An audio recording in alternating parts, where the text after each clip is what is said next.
talk about if a function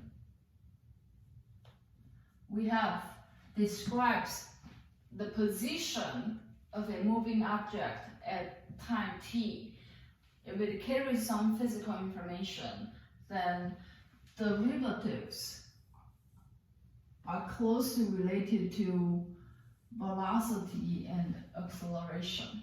Okay? So suppose I have something, a ball rolling across a straight line, okay? And at any moment in time t, the number f of t will tell you where it is in position. So for example, that's called as the origin, okay? Then where f of t would be the value to tell you where the ball is on the straight line, okay? And that would be the position of the ball. So that's why I call f of t a position function of a moving object. If f of t has this physical meaning, then its first derivative means the velocity, how fast this object is moving at the moment time t. If you look at the change of the velocity,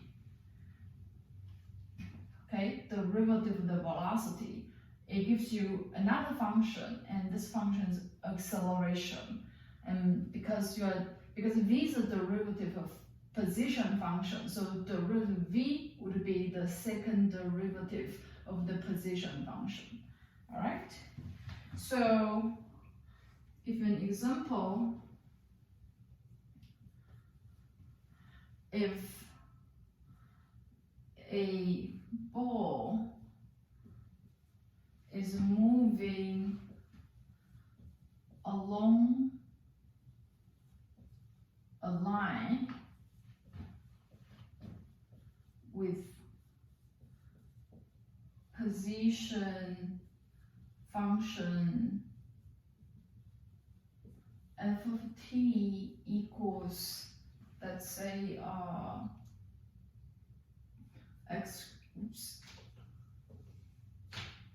t squared minus sine of t, for example, okay? Then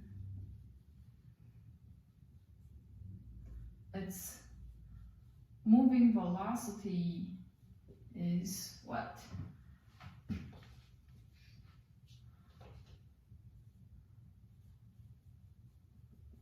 Derivative of that guy. So that would be derivative of t squared minus derivative of sine of t. Okay? And we know how to compute this. First one, we use the power rule. That gives us 2t. The second one, derivative of sine function is cosine. So this is the velocity function. And its acceleration function is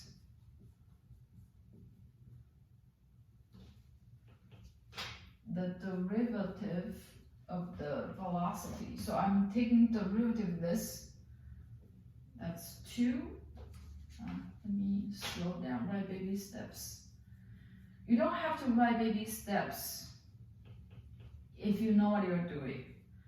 If you're not completely sure yet, I want you to use baby steps. Okay? All right. So now I can take the 2 out. Derivative t is equal to 1 because it's t to the power 1. Right? Derivative cosine is minus sine. All right. So this altogether is 2 plus sine of t. This is the function for acceleration, and that means a change of the speed. Okay, so if you drive, when you hit the gas pedal, you change your acceleration. It speeds up, or you hit the brake, it slows down. You change your acceleration. If you stay in course, then your velocity is equal to constant, like that. All Alright? Okay, so this is what we know. How do we get velocity and acceleration from a position function? By taking its derivatives.